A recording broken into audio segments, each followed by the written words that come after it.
इससे पहले हम लोग एग्जाम की कहानी शुरू करें, लाइक और सब्सक्राइब करना बिल्कुल मत भूलना।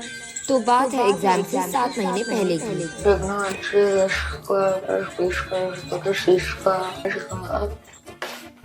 Sin is equal to top 10 places in India for vacations. Agra चल सकते हैं ताजमहल देखने।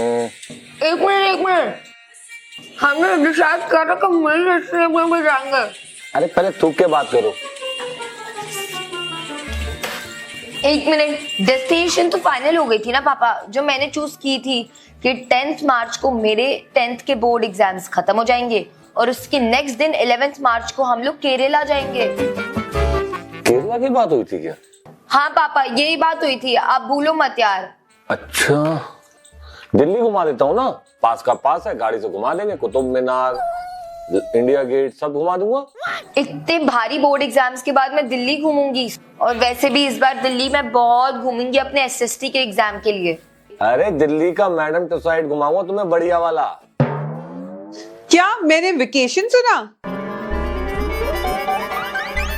8th 9th के एग्जाम्स नहीं है ये, बोर्ड्स है बोर्ड्स। तुम बाप बेटी को सीरियसनेस समझ आ रही है? वेकेशंस प्लान कर रहे हो? और अंकुर तुम भी यार, अनंत्या के आगे अभी से वेकेशन की बात करके उसका माइंड क्यों डाइवर्ट कर रहे हो? मैं तो कुछ नहीं कर रहा अभी।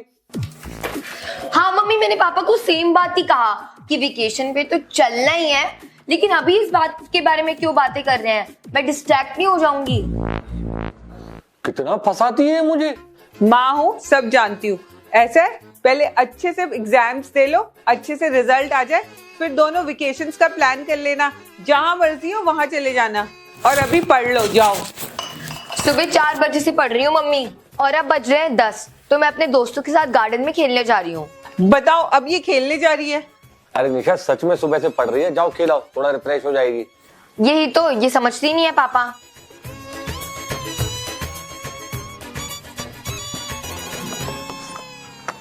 यार अनंत्या, सही बोलते हैं लोग कि पढ़ाई में रिलैक्स होना बहुत जरूरी है। हाँ फाइनली। अनंत्या, ये रेवोल्यूशन वाला चैप्टर समझ नहीं आ रहा है, प्लीज समझा देगी? अरे यार, मैं नीचे चिल करने आई थी और तेरे को भी मस्ती करने के लिए बुलाया था। मैं सुबह से पढ़ी जा रही हूँ, मेरे से नहीं हो पाएगा। तो गुस्सा क्यों हो रही है? मैं भी रख देती हूँ, हम खेल लेते हैं, पर बाद में प्लीज समझा देगी ना? हाँ, बाद में तो समझा दूंगी। हम रिलैक्स कर रहे थे, पर बोर्ड एग्जाम की टेंशन हमसे ज्यादा पूरी दुनिया को थी। इस वक्त की बड़ी खबर आ रही है, सीबीएसई की 10वीं और 12वीं परीक्षा से जुड़ी हुई बोर्ड परीक्षा में नहीं होगा कोई डिवीजन। बोर्ड परीक्षा में अब डिस्टिंक्शन नहीं, बोर्ड परीक्षा में सिर्फ नंबर बताएगा सीबीएसई। सर, मैंने आपको ना मेल भेजी है छुट्टी के लिए, 1 से लेके 9 मार्च तक। एक्चुअली मेरी बेटी का 10th का बोर्ड का एग्जाम है ना, मैथ्स का, तो उसकी प्रिपरेशन के लिए मैंने लीव अप्लाई की है। निशा, लीव तो नहीं मिल पाएगी, पर वर्क फ्रॉम होम कर लेना। Okay sir. लक्ष्मी दीदी, कि बोर्ड्स बच्चों के होते हैं और परेड हमारी लग जाती है। हमने तो बोल दिया है पप्पू के पापा को, अगर इस बार पास नहीं हो पाया ना तो हॉस्टल भेजेंगे सीधा। हमने भी तैयारी अभी से शुरू कर दी है। हम तो अपने गुल्लू को बादाम दूध में पीस कर मिलाते फिर खिलाते हैं। क्या है कि ऐसे तो खाता नहीं है, नखरे होते हैं इन लोगों के। मैं तो कह रही दूध में तुम भी बादाम मिलाकर खिलाओ, दिमाग तेज हो जाएगा पप्पू का। कब से खिला रहे हैं, पर वो नालायक खा खा के सांड हुए जा रहा है, लेकिन 10वीं पास नहीं हो पा रही उससे। पर सच बात तो ये है कि डर से पूरी दुनिया को नहीं, थोड़ा तो हमें भी लग रहा था। थोड़ा नहीं, बहुत ही लग रहा था। अरे वो मानवी दीदी है ना, जिन्हें पिछले साल 10th में टॉप किया था। हाँ, लग तो वही रही है। चलो उनसे बोर्ड एग्जाम्स के लिए कुछ टिप ले ले। यार मूड मत खराब करो खेलने के टाइम पे, चलते हैं ना, कुछ गाइडेंस मिल जाएगी। और अनंत्या एंड गैंग, कैसी चल रही है तैयारी? हेलो दीदी, एक्चुअली इस बारी ना हमारे 10th के बोर्ड एग्जाम है, तो अगर आप कुछ टिप्स बता देती तो। अरे इन बोर्ड एग्जाम्स का तो हवा बना के रखा है, तुम ज्यादा टेंशन नहीं लो। पर हमने तो सुना बाहर से बहुत टफ पेपर सेट होके आते हैं। अरे वो तो कभी कभी यार, 2-4 साल में एक आध बार पेपर टफ आ जाता है। अब पिछले साल का ही देख लो, पिछले साल पेपर टफ आए थे, बच्चे रो रहे थे, यहाँ आउट ऑफ सिलेबस क्वेश्चन आए, ये तो बाहर से क्वेश्चन आए, ये तो पढ़ा ही नहीं है। अब पिछले साल टफ आए थे तो इस साल इजी ही आएगा, टेंशन नहीं लो, चिल करो। दीदी ने कह दिया तो अब रिलैक्स कर सकते हैं। यही तो प्रॉब्लम है तुम्हारी जनरेशन की, हर चीज को कुछ ज्यादा ही लाइटली ले लेते हो। ये सही है, चिट भी इनकी पट भी इनका। पढ़ लो, बोर्ड एग्जाम लाइफ में एक ही बार आता है। फिर तो दम से पढ़ना होगा। पर कई बार लक भी अच्छा होना चाहिए। कैसे लग दीदी? अब देखो, तुमने तो अच्छा लिख दिया, लेकिन जो चेक करेगा, अगर उसकी बीवी से उस दिन झगड़ा हो गया तो वो अपना सारा गुस्सा तुम्हारी कॉपी पे ही निकालेगा। चलो भैया, मैं तो निकल रही हूँ, मेरा तो 12th है। तुम लोग भी रिलैक्स हो गए तो जाओ। बाय। ये बता के गई है या डरा के गई है? अनंत्या बेटा, ट्यूशन का टाइम हो रहा है ना, और तुम सबको देख के लगता ही नहीं है कि तुम्हारे बोर्ड्स चल रहे। चलो। अरे मम्मी आ रही हो 2 मिनट में। हेलो। हाँ मम्मी। ट्यूशन नहीं जाना? हाँ बस मैं ट्यूशन जा ही रही हूँ अभी। हाँ मम्मी। बेटे अपने आप से याद नहीं आता ट्यूशन जाना है? हाँ मम्मी, बस मैं निकल ही रही हूँ। चलो अब तो तीनों की मम्मी का फोन आ गया, ट्यूशन में मिलते हैं। बाय।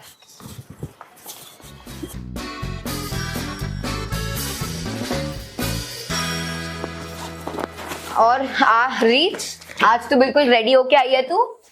पता है, पापा ने ना प्रॉमिस किया है कि अगर अच्छे नंबर आए ना तो ज़ारा से 2-3 कपड़े तो दिलवा ही देंगे। मेरे पापा तो फाइनली कितने हजारों सालों बाद वेकेशन पे लेके जाएंगे केरला। टिकट्स भी बुक हो गई हैं। मैं तो बहुत खुश हूँ। पढ़ ले। नमस्ते मैम। नमस्ते। ऐसे दिया था, लाओ चेक करवाओ। Ma'am, nice socks ma'am. पढ़ लो, बोर्ड है, वरना इसके ऊपर जो पहनते हैं ना वही पड़ेंगे तुम्हारे सर पे। क्या पड़ेगा? जूते।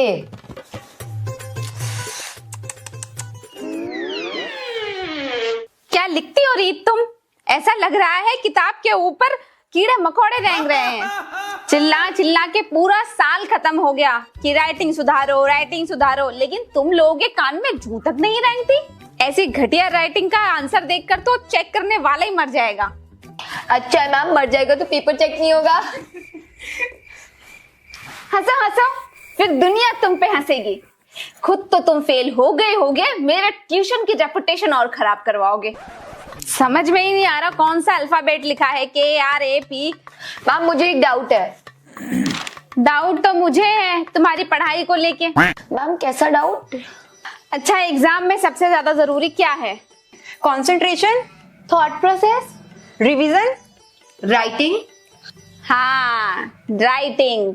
अरे मार्क्स तो तभी मिलेंगे जब पेपर चेक करने वाले को तुम्हारा लिखा हुआ आंसर समझ आएगा। मैम वो कैसे? समझाती हूँ। रीत इधर आओ। ये यहाँ पे ये कान में क्या फुसफुस आ रही है मैम? फीस मांग रही होंगी।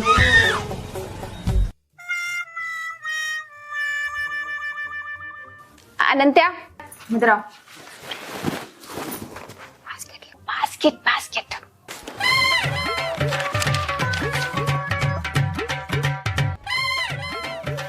श्रुति पढ़ो, क्या लिखा हुआ है? मैम अनंत्या का तो BASKET बास्केट लिखा है। अब रीत का पढ़ो। मैम ये BAS, ये R या लिखा है क्या K लिखा है, ये समझ नहीं आ रहा है। क्या लिखा है ये? बकरेट। जब तुम्हें ही समझ नहीं आ रहा कि ये K है या R है, तो चेकर का तो भेजा घूम ही जाएगा ना, फिर वो देगा तुम्हें नील बटा सन्नाटा। आपके आंसर्स लेजिबल होना चाहिए ताकि दूसरों को समझ आ जाए। भाई सिर्फ अनंत्या की राइटिंग अच्छी है, लेकिन तुम लोग घबराओ मत, अभी भी टाइम है। मैं रोज ऐसे दूंगी, उसकी प्रैक्टिस करना और मुझे चेक करवाना। Okay ma'am. और मैम आपने वो NCERT की बुक भी मंगवाई थी। देखो सिलेबस तो मैंने पूरा करवा ही दिया है, अब अगले 1 महीने तक हम एक्टिविटीज करेंगे। हाँ मैम, हो सकता है आउट ऑफ सिलेबस कोई क्वेश्चन आ जाए तो उसकी भी प्रैक्टिस हो जाएगी। करेक्ट। चलो बुक खोलो। तैयारी शुरू हो गई, पर एक सवाल हम सबके पीछे भूत की तरह पड़ा हुआ था। फिर साइन एज इक्वल। और अनंत्या 10th के बाद कौन सा सब्जेक्ट चूज करोगी? पता नहीं आंटी। हमारी मायरा तो बायोलॉजी लेगी, डॉक्टर बनना है ना। हाँ वो तो लेगी, क्योंकि भेड़ चाल में जो चलती है। हेलो भैया। 10th बोर्ड अनंत्या, सोचा है आगे क्या लेना है? इन सैंपल पेपर की फोटोकॉपी कर दो भैया, और एक ब्लैक और रेड पेन भी दे देना। 10 मिनट बाद क्या करोगे?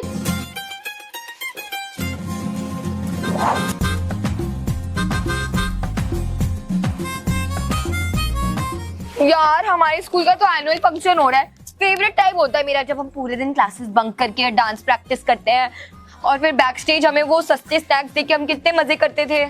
यार कितना मजा आता था ना। अब तो वो मौज में और हम फौज में हैं। वही, टेंथ को कुछ एक्टिविटी नहीं करने देते हैं, पढ़ाई में लगे रहते हैं हम। चलिए दुखड़ा तो हम बाद में रोएंगे, पहले हम रिवीजन करते हैं।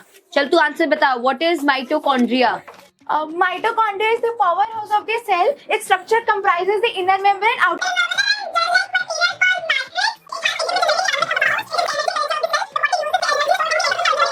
So mitochondria is able to make their own protein. कुछ गलत कहा क्या मैंने? नहीं भाई, वर्ड टू वर्ड आंसर बिल्कुल सही किया तूने। भाई तेरा तो जवाब ही नहीं। एक जवाब मुझे भी चाहिए। हम 10th के बाद क्या लेंगे, क्या करेंगे? मैं 10th के बाद कॉमर्स प्लस मैथ्स लूंगी। I am very sure and clear. तेरी ड्राइंग अच्छी है ना रीत? हाँ। तो तू बायो ले लियो। एक मिनट, इसमें कोरिलेशन क्या है मेरे को समझ नहीं आ रहा। ड्राइंग अच्छी है तो बायो ले लो, अगर ड्राइंग अच्छी है तो आर्ट्स नहीं लेना चाहिए। अरे नहीं यार, इसकी ड्राइंग बहुत अच्छी है और बायोलॉजी में ना भर भर की ड्राइंग बनानी होती है, तो इसको तो फुल मार्क्स मिलेंगे। भाई मैं तो बड़ी कंफ्यूज हूँ। मेरे पापा बोल रहे हैं कि मैं मैथ्स ही लूं और मम्मी कह रही है कि बायो लूं। तेरा क्या है? मैं तो मैथ्स लेके ना आईआईटी करूंगी, आईआईटी के बाद आईआईएम से एमबीए करूंगी और एमबीए के बाद ना अपना एक स्टार्टअप खोलूंगी। स्टार्टअप ही करना था तो इंजीनियरिंग क्यों किया और एमबीए क्यों किया? और अगर एमबीए करने के बाद स्टार्टअप ही खोलना था तो तू तो टाइम वेस्ट है यार। और ठीक है, कर ले आईआईटी। वैसे भी आजकल महाकुंभ में वो आईआईटी वाले एक बाबा घूम रहे हैं, तो अगर तेरा स्टार्टअप नहीं चला तो तू भी वहां पे बाबी बन जाइयो, हरे राम जपती रहियो। अब ठीक है यार, फिक्स हो गया क्या करना है क्या नहीं करना। अब ग्रुप स्टडी पे ध्यान दो। हाँ चल। हम यहाँ ग्रुप स्टडी करते रहे और देखते ही देखते आ गई हमारी डेट शीट। सॉरी सलमान भाई, बोर्ड है, आपको थोड़े दिन के लिए जाना पड़ेगा।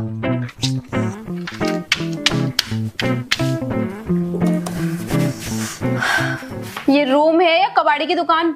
अरे दीदी मेरे बोर्ड्स आ रहे हैं ना, और मैं विजुअली ना ज्यादा बेटर पढ़ पाती हूँ, तो मैंने सारे प्रिंट आउट्स लगा रखे हैं फ्रेंच रेवोल्यूशन के, रशियन रेवोल्यूशन के, ताकि मुझे अच्छे से मेमोराइज हो जाए। बोर्ड एग्जाम्स मैंने भी दिए हैं मैडम। तो डिस्टर्ब करने का कारण बताएंगी? डेट शीट आ गई है। ओ मैथ्स में 9 दिन का गैप है, और अब चार्ट बनाना पड़ेगा।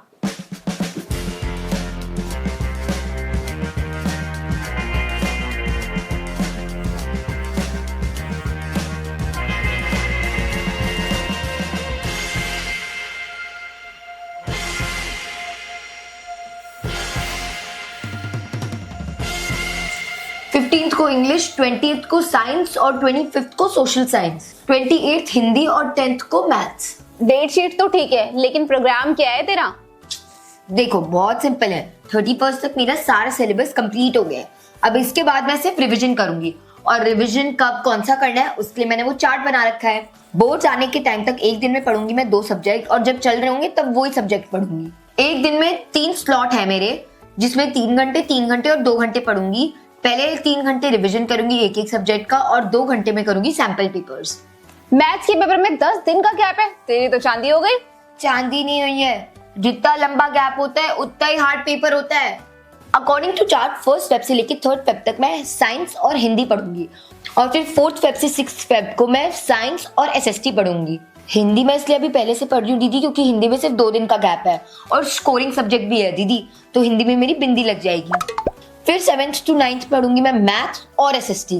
तो 10th और 11th फेब में इंग्लिश और हिंदी पढ़ूंगी, और उसके बाद मैं 12th, 13th, 14th तो सिर्फ इंग्लिश पढ़ूंगी, क्योंकि 15th को मेरा इंग्लिश का बोर्ड है। उसके बाद जो 16th to 19th का टाइम है उसमें मैं सिर्फ साइंस पढ़ूंगी, क्योंकि 20th को मेरा साइंस का बोर्ड है। फिर 4 दिन है, 21, 22, 23, 24, उसमें सिर्फ मैं सोशल साइंस पढ़ूंगी, क्योंकि फिर मेरा एसएसटी का बोर्ड है। 2 दिन है फिर हिंदी के लिए, हिंदी का रिवाइज करूंगी और फिर उसका बोर्ड दूंगी। अच्छा, मतलब तूने पहले से मैथ्स क्लियर कर ली ताकि तू रिदम में बनी रहे। हाँ, क्योंकि अब 9 दिन में मैं कितना रिवीजन कर सकती हूँ, कितने नए कॉन्सेप्ट सीख सकती हूँ वापस से, और 9 दिन मैथ्स पढ़ने के बाद और बोर्ड देने के बाद उसके बाद वेकेशन। ऐसा चार्ट मैंने बनाया होता 10th में टॉप कर जाती मैं। तुम लोग लकी हो, तुम्हारे पास YouTube है, इंटरनेट है, इतने सारे माध्यम है पढ़ने के लिए। हमारे पास तो कुछ भी नहीं था। वैसे हमारी प्यारी माँ ना एक बात कहती है जो बिल्कुल सही है, पढ़ने वाला कहीं से भी कैसे भी पढ़ लेता है। तो आप ना अपने एक्सक्यूज अपने पास रखो और मेरा चार्ट मेरे को फॉलो करने दो। बोर्ड एग्जाम मुश्किल होते हैं तो मैं पढ़ूं अब। हाँ, ऑल द बेस्ट। कुछ चाहिए हो मुझे बता दियो। इस वक्त तो दुनिया के हर स्टूडेंट जो बोर्ड एग्जाम दे रहा होगा उसकी धड़कनें बढ़ रही होंगी और फाइनली आ गया एग्जाम डे। हो गया फाइनली, एक बार पूरा वॉक थ्रू कर लेती हूँ सिलेबस के थ्रू। 9 भी बज गए हैं, कल सुबह जल्दी 5 बजे उठना है। Calm down reel, calm down. लंबी सांस ले, बैठ, चल बैठ यहाँ। अब इससे क्या हो गया? डर, फेल होने का डर। मुझे तो ऐसा लग रहा है कि मैं सब पढ़ के भी ना सब भूल गई हूँ। अगर मैं फेल हो गई तो एग्जाम टफ आ गया तो क्या करूंगी मैं? देख, डर मेरे को भी लग रहा है, बट मेरे हिसाब से जिसको सबसे ज्यादा डर लगता है ना वो ही सबसे ज्यादा अलर्ट होता है। और रही बात पेपर कैसा आएगा, तो उसका आंसर ये है। उसका आंसर पेपर लीक हो गए क्या? अभी नहीं, ये 3 साल के old question paper, sample paper और PYQ, क्योंकि 90% पेपर इसी में से आता है। टाइमर लगा के हर चैप्टर के MCQ सॉल्व करना। ज्यादा डायग्राम मतलब ज्यादा नंबर। क्वेश्चन खाली मत छोड़ो, उस क्वेश्चन से रिलेटेड जो भी आता है वो सब लिख दो। डाइवर्जन याद होना चाहिए और फॉर्मूले रटे होने चाहिए। मार्जिन साइड वाली दोनों साइड छोड़नी है ताकि एग्जाम चेक करने वाले को दिक्कत ना हो। सेक्शन की हेडिंग अच्छे से लिखो, टेबल या माइंड मैप बनाओ। आंसर खत्म होने के बाद 2 लाइन छोड़नी है, हर आंसर हाईलाइट करना है। ये सब तो हमें भी पता है बहन, लेकिन फिर भी फेल हो गए तो? यार फेल हो गए तो जिंदगी वहां पे खत्म थोड़ी ना हो जाएगी। फेल होने के भी तो गुड एग्जाम्पल है। 10 नए तरीके हैं लाइफ जीने के। फेल होके किसका गुड हुआ है? जैसे विराट कोहली पढ़ाई में अच्छा नहीं था लेकिन आज चौके छक्के मार रहा है। जितना हम पूरी अपने लाइफ में कमाएंगे ना वो इतना एक एंडोर्समेंट से कमा लेता है। सचिन तेंदुलकर को देखो, पढ़ाई छोड़ दी थी लेकिन आज भारत रत्न है। अपना आमिर खान ने पढ़ाई छोड़ी है, 12th में स्टडी छोड़ ली थी लेकिन देखो आज दंगल मचा रहा है। स्टीव जॉब्स ही ले लो, जिसका ये तू मोबाइल चला रही है, वो भी ड्रॉप आउट है। क्या बात कर रही है? स्टीव जॉब्स भी? तो ज्यादा टेंशन मत ले। हाँ, हम भी फिर फेल हो जाते हैं, हम भी कुछ बड़ा करेंगे। नहीं मेरी बहन, अगर गुड एग्जाम्पल्स है तो बैड एग्जाम्पल भी है। हम तो अपना बेस्ट ट्राई करेंगे ना वोट देने की, और अगर आगे वर्कआउट नहीं किया तो कुछ ना कुछ होगा। तुम लोग जाओ, मेरे को रिवाइज करना, मैं ग्रुप स्टडी के मूड में नहीं हूँ। अरे तो हम भी पढ़ने थोड़ी ना आए थे, इसको एंजाइटी हो रही थी इसलिए तेरे पास लेकर आई थी। ठीक है, बाय, गुड लक। और आप लोगों को भी बाय। 8 डेज में आपके एग्जाम आ रहे हैं और जिन लोगों को बोर्ड दे रहे हैं उनको एक्स्ट्रा गुड लक। जाकर रिवाइज करो and I hope you like this video. अगर अच्छा लगे तो जल्दी इस वीडियो को लाइक कर दो, क्योंकि इस वीडियो में मैंने आपको सिर्फ स्केच नहीं, इन्फॉर्मेशन भी बहुत दिया है।